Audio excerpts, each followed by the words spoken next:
The HortiLED Top 2.0 can be mounted to the supporting structure in multiple ways.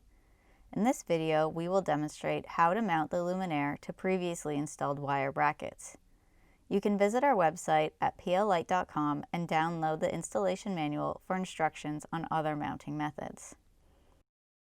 Insert the open ends of the supplied mounting brackets into the mounting channel on either end of the luminaire at a 45-degree angle. Then tilt the brackets upright until they clip firmly in place.